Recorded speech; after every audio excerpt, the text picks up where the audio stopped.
An extra inch of space, could it make a big difference to your next flight? Do you find yourself tossing and turning on long-haul flights, finding it nearly impossible to fall asleep? We speak to one doctor who thinks a little more space in your plane seat could lead to a lot more sleep. Rajans in China getting up close with some of the country's most famous animals. And later on the Fast Track Travel Clinic, are the budget airlines tracking your flight searches and the possible perils of hailing a taxi in Stockholm.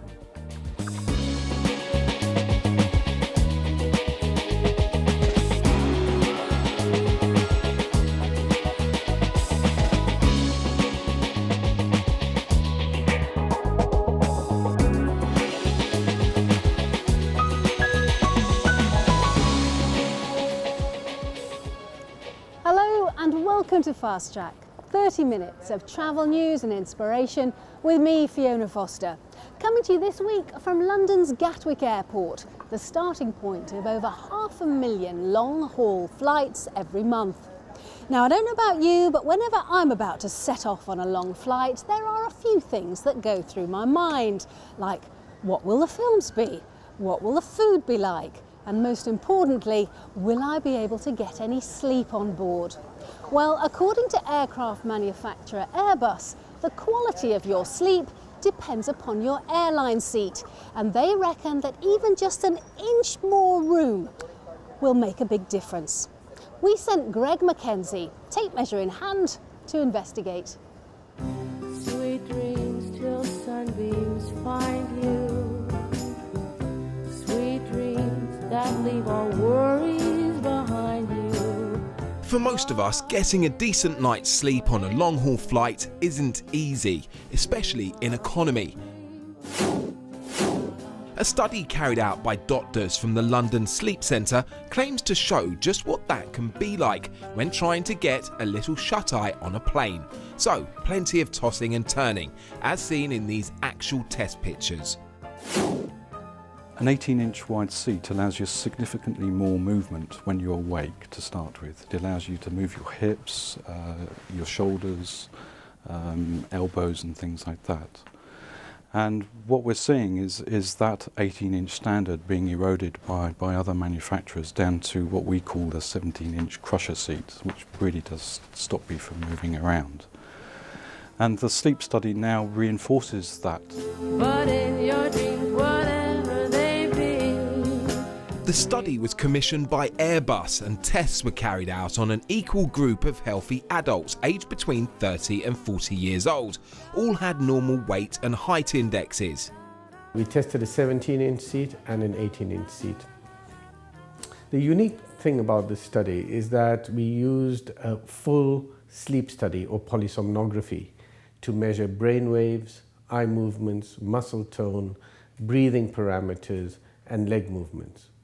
And this gave us a very detailed picture of the actual sleep, scientifically measured sleep variables in these two seat widths. The results claim to show that just a 1-inch increase in seat width can improve sleep quality by 53%. An inch makes a huge difference. In this case, size matters. And 18-inch wide seats, without a doubt, give people better quality sleep, longer and deeper sleep. The research comes as airlines are cramming more seats into economy cabins on their planes. More seats mean more revenue.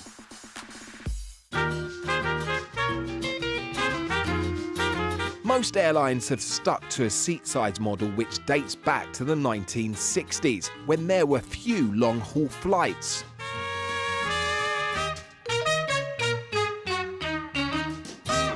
But over the years, our waist sizes have grown. Here at Wembley Stadium in London, a standard seat is 19.7 inches wide, and they've got a capacity of 90,000 people.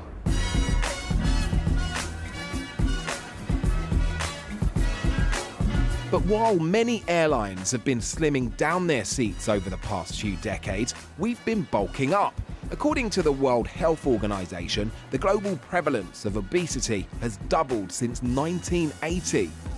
The majority of the reason is about changes in nutrition. So over the years we've got better nutrition, and the good things are things like people grow to a better height and so on. The problem now is we have what we call an obesogenic environment, which means that we have a lot of food with very high in calories, very readily available, and we don't take a lot of exercise. We have a more sedentary lifestyle. And you put those together, and that's the reason why people are increasingly likely to be obese, and therefore they have the difficulty with the narrowness of seats. It's a bit uncomfortable, particularly you've got lack of space, and also it's difficult to sleep. You're a frequent flyer, 5 holidays a year. 5 holidays a year. Sometimes they're short haul, but quite a lot they're long haul. So, you know, Australia or America, they're generally, I would classify as long haul flights. And yeah, I think an extra inch would make the world of difference. If they've done research that says an inch does help, then and it's proven, then I think that's probably a good idea. As long as our airfares don't go up too much. Whenever I get on a plane, it seems a bit cramped, so a bigger seat would always be better for me, yeah.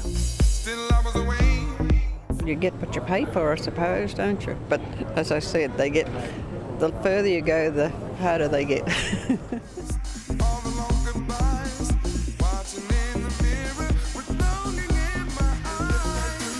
Airbus already has an 18-inch minimum width in all its long-haul economy cabins, with business and first-class passengers having wider seats. They're now calling for the rest of the industry to follow suit, but its arch rivals Boeing say it's not what airlines want.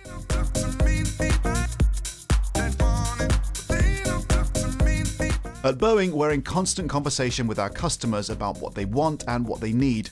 That's helped us to create a family of long-range twin-aisle airplanes that are the most preferred by both airlines and their passengers. What they haven't asked for is an arbitrary, self-serving seat width standard. But Boeing are known for making narrow twin-engine jet airliners, such as its popular 777s and its 737s, so no wonder it doesn't want wider seats. If you want to compare Airbus and Boeing, the type of fleets that they actually produce, the types of airplanes they produce, there really isn't very much difference between them now. And it just so happens that for Boeing, on their very, very popular long-haul big twin, the 777, they can get an extra row across the cabin of seats in if they're 17 inches compared with if they're 18 inches. Now that means a lot of extra seats, which means potentially lower prices for passengers. So Airbus is never going to get Boeing to go to the 18-inch seat. Ultimately, the width of a seat is largely decided by the width of the plane, and the buck stops with the airlines, who decide what seating specifications are required from the airplane manufacturers.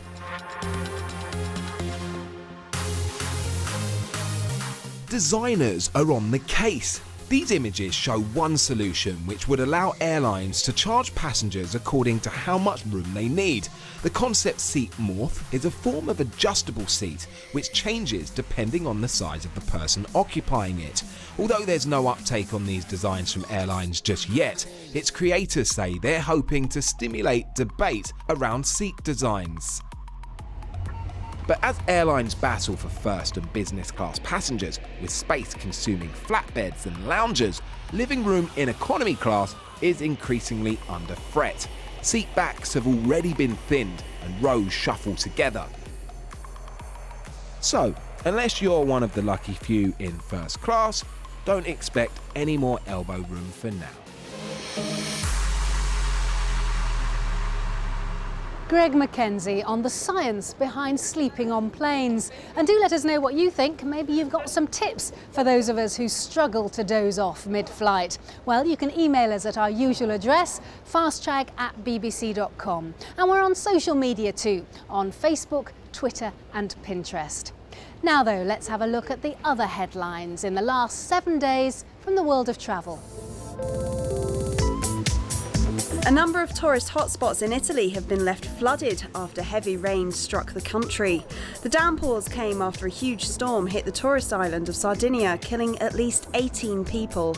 St Mark's Square in Venice has been submerged, while Rome has also been affected. At least 4 Chinese tourists have died after the bus they were travelling on plunged into a ravine in Bali. The vehicle was on its way to the popular Uluwatu temple on the Indonesian island. 6 other visitors are being treated in hospital.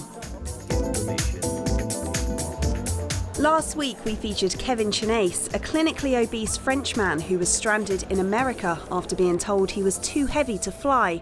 Well, he did finally take a plane to Britain, only to be refused travel on the Eurostar train to Paris for safety reasons.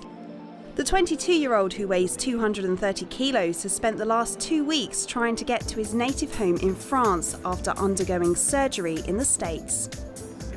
I'm okay. I'm happy to see the family and stop all the story which has been lasting for more than 2 weeks.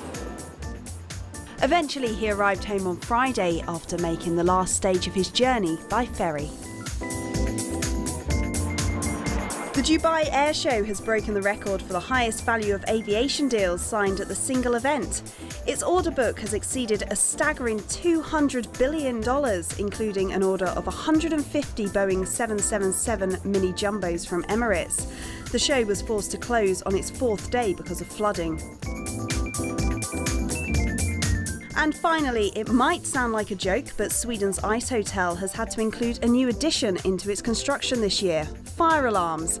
A request from the local authorities has asked for the devices to be installed for the safety of its guests. The hotel, which is made entirely from ice, is now in its 24th incarnation.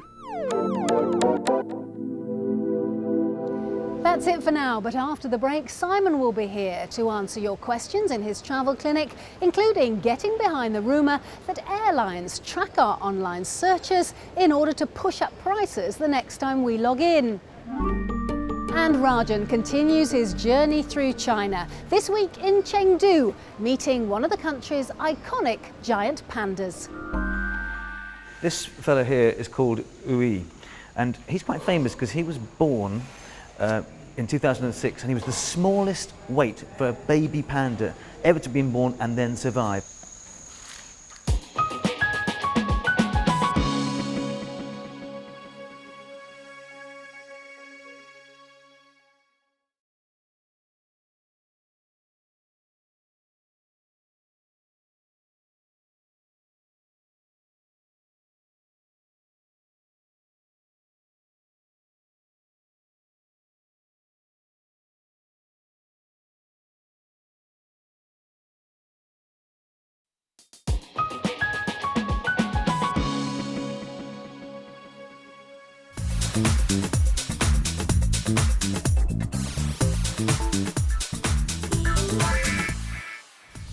Hello and welcome to the Fast Track Travel Clinic with me, Simon Calder. First, Melanie Soden speaks for many Fast Track viewers when she wonders whether the budget airlines are able to track your online searches for flights and push up fares. I heard from friends that they keep a note of your IP address, and if you want to buy the flight a day later, they increase the price because they think you really want it. It's a great story, Melanie, which has been doing the rounds for at least 5 years. I have yet, though, to see a scrap of evidence to support it. The proprietary software that airlines use to adjust fares responds to aggregate demand and can't consider individual customers. However, the airlines are working on sophisticated booking architecture, which they say will allow airlines to target particular passengers with special deals, and which, by extension, could theoretically enable them to push up prices if they think you are desperate. John Sims writes on behalf of his mother-in-law, who was flying from Tashkent in Uzbekistan to Amsterdam recently on Air Baltic via the airline's hub in Latvia's capital, Riga. Her first flight was late and she missed the connection. On arrival in Riga, she was told that she'd have to wait 7 hours for the next flight. They did give her a voucher for a cup of tea and a biscuit, but nothing else. I understood that extended delays such as this would have at least resulted in a meal voucher of some sort. John, under EU passenger rights rules, your mother-in-law was certainly entitled to meals commensurate with the delay and may also have a claim to €400. That's about $500 in compensation, depending on the cause of the delay. But I'm afraid Air Baltic has failed to respond to my inquiries about the incident. You could take up the issue with the Consumer Rights Protection Centre in Riga, which is the national enforcement body that's supposed to ensure passengers get their entitlement. Ursula Jacobs' dispatch made everyone in the Fast Track office envious. I've just ended a safari in Uganda. Great mountain gorilla viewing, but unfortunately British Airways had lost my bag on the flight from London Heathrow to Entebbe. I had to drive to the capital, spend $250 on some very basic safari clothing, and, after a delay of 5 days, spend another $250 to get the bag delivered from the airport to the remote safari camp. After I contacted BA, the airline apologised and said it would refund the delivery fee. The airline's policy is, as soon as we find your bag, we'll return it to you free to any address you choose. And since the amount you spent on essentials was reasonable, there shouldn't be a problem claiming back the other $250 you spent. Finally, after a painfully expensive cab ride in Stockholm, Aftab Nourani got in touch to warn other Fast Track viewers about taxi tariffs in the Swedish capital. At the main railway station, I took the first taxi in the queue. To my horror, when I arrived at the hotel, I was charged over $60 for a journey of under 3 kilometres. The hotel receptionist told me that it should cost $18 maximum. Is it true that taxi drivers in Sweden can charge whatever rate they want? Aftab, as you discovered to your expense, Sweden doesn't regulate taxi fares and it's up to the customer to shop around. Each taxi is required to show a yellow sticker on the rear door window with the price charged for a 10-kilometre 15-minute journey, usually around 320 Swedish krona or $50, but it can be much higher. Sweden's tourism authority told me it is lobbying to change the law, but meanwhile it urges visitors to Stockholm to stick to 3 reputable taxi companies. Well, that's all we've got time for in this session of the Fast Track Travel Clinic. Whatever your travel quandary, email fasttrack@bbc.com and I'll try to find you an answer. From me, Simon Calder, bye for now and see you next time. Thanks, Simon. Next up, we're off to China and the third instalment of Rajan's journey through this vast country. This week he's in Chengdu, famous for its giant pandas and now home to the world's biggest building. But as millions of tourists descend on the city to see these attractions for themselves, is there going to be enough room for them all? Here in Chengdu, they've achieved something that 50 years ago was thought impossible: breeding giant pandas in captivity. The project here at the research centre has attracted international renown and tourists in their millions. The species is endangered, threatened by loss of habitat and an extremely low birth rate. Even here at the centre, nurturing the tiny newborn cubs is a painstaking process. This fella here is called Ui, and he's quite famous because he was born in 2006 and he was the smallest weight for a baby panda ever to be born and then survive. Now he is something like 110 kilograms and actually manages to eat 30 kilograms worth of bamboo shoots and apple and whatever else every day. So he's doing all right. The panda is an iconic species in China, and Chengdu is the only megacity that has wild panda and captive panda. They're Chengdu's calling card and attract large numbers of tourists. The pandas are a box office smash for the city, generating billions of dollars for the local economy. Latest estimates show tourism in Chengdu has gone up by 7% this year. That's in stark contrast with a national trend where numbers are down. But what effect will this tidal wave of people have on the area? The UN's tourism organisation has launched a project to gauge the impact. You know, the huge population in China always causes a big jam in many tourist destinations. The government is doing several things to distribute all these tourists, and in Chengdu there are many places to go. And now there's a new attraction in town. The world's biggest freestanding building, no less.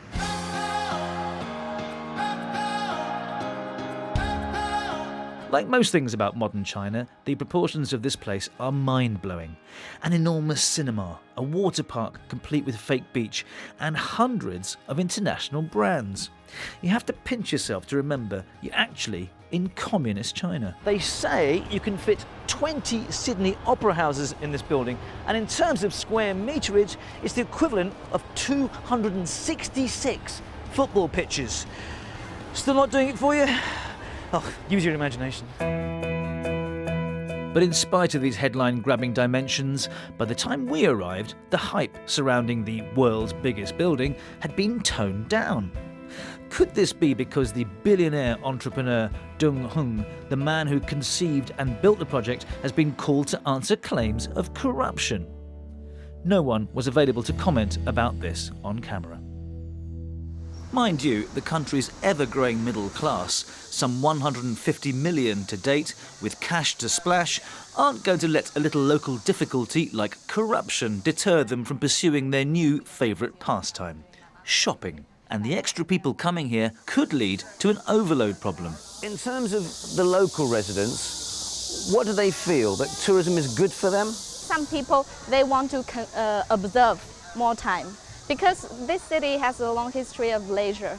So many people want to enjoy themselves. If many tourists come, it might destroy this kind of lifestyle.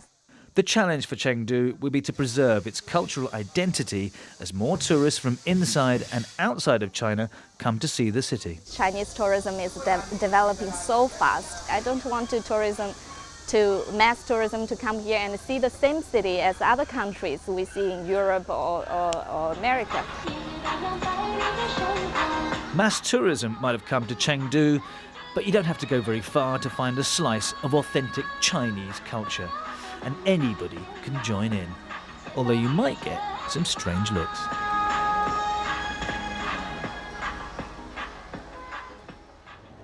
Rajan reporting from Chengdu, and we'll be joining him for the final part of his journey through China next week, when we'll also be continuing our quest for a good night's sleep whilst flying, as Keith Wallace takes a look at the weird and wonderful world of jet lag cures, and he'll be testing to see whether it's possible to reset your body clock.